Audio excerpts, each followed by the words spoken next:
खुलुमबाय बेयो बड'लेण्ड इंखं टेलिभिजन दिनै 2025 शुक्रबार खालि सानसेनि बरादखौ नोंथांमोननि खाथियाव लाबोदों आं सदानन्द दैमारिया।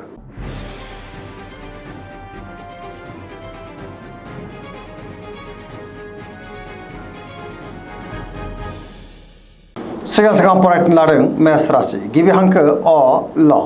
दिनैनि साना जोबोर मोजां, सोरबा लोगोनिफ्राय हरखाबै मोजां खौरांबो मोननो हागौ। गोसोखौ दिनै जोबोर गोजोननाय मोनगोन, सुथुरखौ गोरलैयैनो फेजेननोबो हागोन, जेरावबो जाफुंसारनो हागौ आरो देरहासारगोन। मावनो लानाय खामानिफ्रा दिनै गोरलैयैनो मावफुंजानोबो हागौ। गोसोनि साननायफ्रा दिनै मोगथाङाव जाफुंनोबो हागौ। देहाया मोजाङैनो थागोन, अब्लाबो नाथाय जानाय लोंनायाव सांग्रां जानांगोन। बहानिफ्रायबा हरखाबै मोजां खौरां मोननानै गोसोआव गोजोननाय फैगोन। रांखावरियाव मोजां होनजायो, बेफार फालांगियावबो मोजां, गोबां धोन आरजिनोबो हागोन आरो आयाबो बांनो हागौ। बिमा बिफानिफ्राय अननाय आबोरखौ मोननो हागोन, बिसि फिसायनि गेजेराव अननानै फैगोन। समाजाव मान मोननो हागोन। लाइमोनफ्रा जोबोर खुसि जागोन आरो गावबा गावनि गोसोनि साननायफोरखौ दिनै फोरमायलायनोबो हागोन। पजिटिभ एनार्जिनि गोहोम गोग्लैगोन।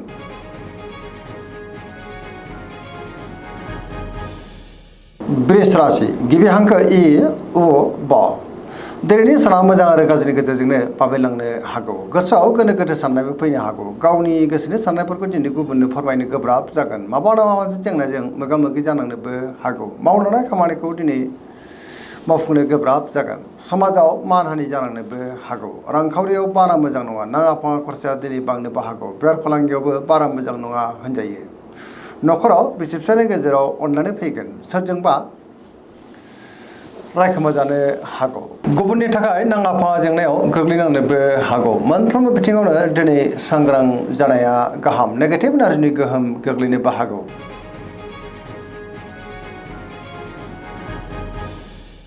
मिथुन राशि गिबि हांखो ख स। दिनैनि साना बारा मोजां नङा, गोसोआव गोनो गोथो साननाय फैगोन। गावनि गोसोनि साननायफोरखौ दिनै गुबुननो फोरमायनो गोब्राब जागोन। माबा मोनसे जेंनाजों मोगा मोगि जानांनोबो हागौ। गोसोआव नेगेटिभ साननाय फैनोबो हागौ। देहाया दिनै मोजाङैनो थागोन, अब्लाबो नाथाय जानाय लोंनायाव सांग्रां जानांगोन। रांखावरियाव मोजां, बेफार फालांगियावबो मोजां होनजायो। न'खराव अनलायनाय फैगोन। समाजाव नाथाय मानहानि जानांनोबो हागौ। गोसोनि बोलोआ दिनै लोरबां जानोबो हागौ। सोरबा लोगोनिफ्राय हरखाबै गाज्रि खौरांबो फैनो हागौ। गुबुनजों मोजां सोमोन्दो लाखिनो दिनै गोब्राब जागोन। लाइमोनफोरनि गोसोआ दिनै जोबोर आला खाला जानोबो हागौ।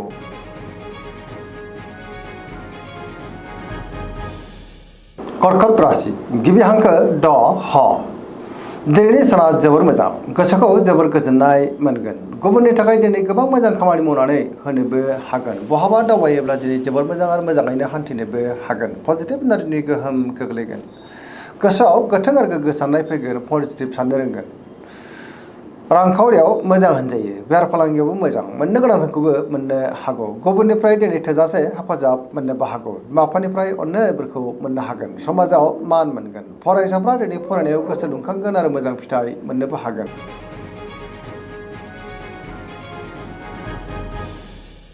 सिंह राशि गिबि हांखो म ट। दिनैनि साना जोबोर मोजां, गोसोखौ दिनै जोबोर गोजोननाय मोनगोन। सोरजोंबा बाख्नायजानोबो हागौ। गोसोआव दिनै गोथों आरो गोग्गो साननाय फैगोन। पजिटिभ साननो रोंगोन। मावनो लानाय खामानिफ्राबो गोरलैयैनो मावफुंजानो हागौ। सिगांनि बबेबा आद्रा खामानियाबो दिनै मावफुंजानो हागौ। सोरबा लोगोनिफ्राय थोजासे हेफाजाब मोननोबो हागौ।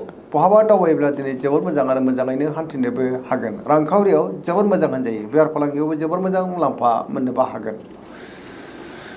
सोरजोंबा बाख्नायजानो हागौ। न'खराव दिनै अननानै फैगोन। गुबुननि गोसोखौ गोरलैयैनो बोनोबो हागोन। देहाया मोजाङैनो थागोन। बयजोंबो गोरोबनो रोंगोन। गुबुननि थाखाय दिनै गोबां मोजां खामानि मावनानै होनोबो हागोन। पजिटिभ साननो रोंगोन आरो पजिटिभ एनार्जिनि गोहोम गोग्लैगोन। सरासनस्रायै दिनै साना जोबोर मोजां आरो मोजाङैनो बारग'लांगोन।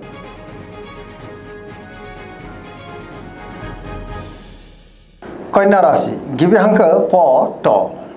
दिनैनि साना जोबोर मोजां, गोसोआव पजिटिभ साननाय फैगोन। गोथों आरो गोग्गो साननो रोंगोन। गियाननि आंखाल जानाय नङा। गावनि गोसोनि साननायफोरखौ दिनै गुबुननो फोरमायनोबो हागोन। रांखावरियाव दिनै जोबोर मोजां होनजायो, बेफार फालांगियावबो दिनै जोबोर मोजां मुलाम्फा मोननोबो हागोन। देहाया दिनै मोजाङैनो थागोन। गोबां मुंदांखा सुबुंजों दिनै बहाबा लोगो मोनज्लायनोबो हागौ।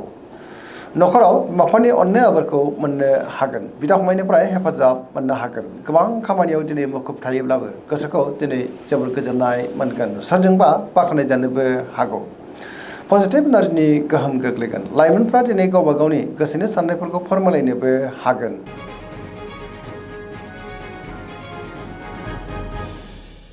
तुला राशि गिबि हांखो र ट दिनैनि साना मोजां आरो गाज्रिनि गेजेरजोंनो बाबेलांनो हागौ गोसोआव गोनो गोथो साननायबो फैनो हागौ गियाननि आंखाल जानोबो हागौ गावनि गोसोनि साननायखौ दिनै गुबुननो फोरमायनो गोब्राब जागोन मावलांनाय खामानिफ्रा मावफुंनो हायोब्लाबो माबा मोनसे जेंनाजों मोगा मोगि जानांनोबो हागौ हरखाबै सोरबा लोगोनिफ्राय गाज्रि खौरांबो फैनो हागौ न'खराव दिनै बिसि फिसायनि गेजेराव एना एनि फैनोबो हागौ गोसोनि साननायफ्रा दिनै गोरोबलायाबो जानो हागौ समाजाव मानहानि जालांनोबो हागौ रांखावरियाव मोजां बेफार फालांगियावबो मोजां होनजायो सेंग्रा सिख्लाफ्रा दिनै गावबा गावनि गोसोनि साननायफोरखौ फोरमायनो गोब्राब जागोन नेगेटिभ एनार्जिनि गोहोम गोग्लैनोबो हागौ मोनफ्रोमबो बिथिङावनो दिनै सांग्रां जानाया गाहाम।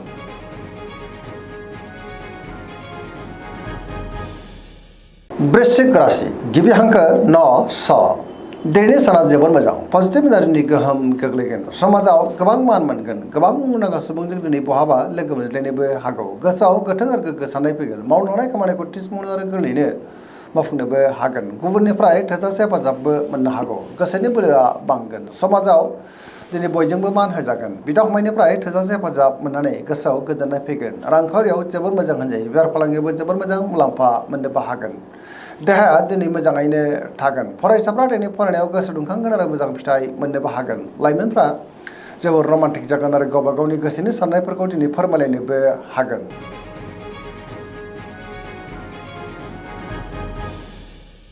धनु राशि गिबि हांखो ध फ भ दिनैनि साना जोबोर मोजां गावनि गोसोनि साननायफोरखौ दिनै गुबुननो फोरमायनोबो हागोन गोसोनि बोलोआ बांनोबो हागौ मावलांनाय खामानिफ्रा दिनै थि समावनो आरो गोरलैयैनो मावफुंजानोबो हागौ माबा मोनसे मोजां खौरांबो फैनो हागौ गोसोआव दिनै गोथों आरो गोग्गो साननाय फैगोन रांखावरियाव मोजां होनजायो मोननो गोनांखौ दिनै मोननो हागोन बेफार फालांगियाव जोबोर मोजां मुलाम्फा मोननो हागोन आरो आयाबो बांनो हागौ समाजाव गोबां मान मोनगोन बहाबा हान्थिब्ला दिनै जोबोर मोजां आरो मोजाङैनो हान्थिनोबो हागोन बायदि रोखोमनि सिगांनि जेंनाखौ दिनै गोरलैयैनो सुस्रांनो हागोन बिदा फंबायनिफ्राय थोजासे हेफाजाबबो मोननो हागौ लाइमोनफोरनि गोसोआ दिनै जोबोर रमान्टिक जागोन आरो गावबा गावनि गोसोनि साननायफोरखौ दिनै फोरमायलायनोबो हागोन फरायसाफ्रा दिनै फरायनायाव गोसो दुंखांगोन आरो मोजां फिथाइ मोननोबो हागोन सरासनस्रायै दिनै साना जोबोर मोजां आरो मोजाङैनो बारग'लांगोन।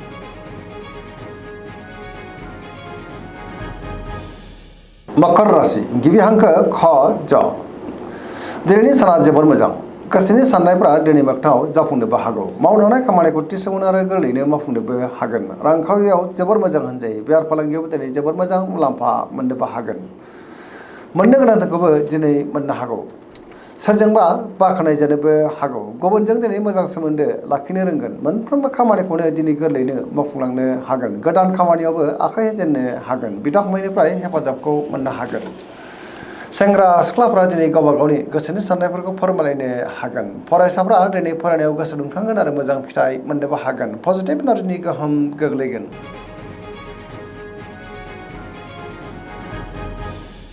कुम्भ राशि गिबि हांखो ग स दिनैनि साना जोबोर मोजां गोसोखौ दिनै जोबोर गोजोननाय मोनगोन सोरजोंबा बाख्नाय जानोबो हागौ मावलांनाय खामानिखौ दिनै थि समावनो आरो गोरलैयैनो मावफुंनो हागोन बहानिफ्रायबा हरखाबै मोजां खौरांबो फैनो हागौ समाजावबो मान मोननो हागोन गोबां मुंदांखा सुबुंजों दिनै लोगो मोनज्लायनो हागौ रांखावरियाव जोबोर मोजां होनजायो बेफार फालांगियावबो दिनै जोबोर मोजां मुलाम्फा मोननोबो हागोन देहाया दिनै मोजाङैनो थागोन गोबां रोखोमनि सिगांनि जेंनाफ्रा दिनै गोरलैयैनो सुस्रांजानोबो हागौ बिदा फंबायनिफ्राय थोजासे हेफाजाब मोननो हागोन न'खराव दिनै बिसि फिसायनि गेजेराव अनलायनाया बांनो हागौ बिमा बिफानिफ्रायबो अननाय आबोरखौ दिनै मोननो हागौ बहाबा दावबायनो एबा हान्थिनो खाबु मोनगोन आरो मोजाङैनो हान्थिनोबो हागोन पजिटिभ एनार्जिनि गोहोम गोग्लैगोन सेंग्रा सिख्लाफ्रा दिनै जोबोर खुसि जागोन गावबा गावनि गोसोनि साननायफ्राबो दिनै फोरमायजानोबो हागौ।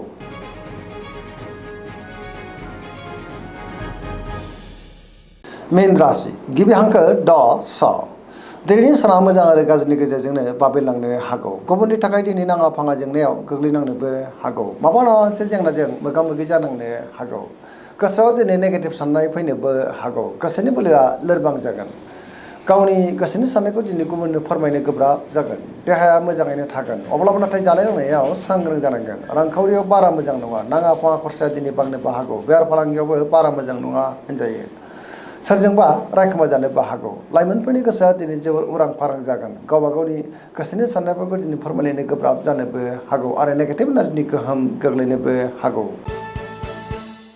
दिनैनि राशि फरायनाया एसेनोसै जोबनायाव बेखौनो खावलायो जाहाथे नोंथांमोना सानफ्रामबो जोंनि बे बड'लेण्ड इंखं टेलिभिजनखौ नायबाय थायो आरो साबस्क्राइब खालामो लोगोसे लाइक खालामो आरो शेयार खालामो एसेनोसै गोजोन्थों।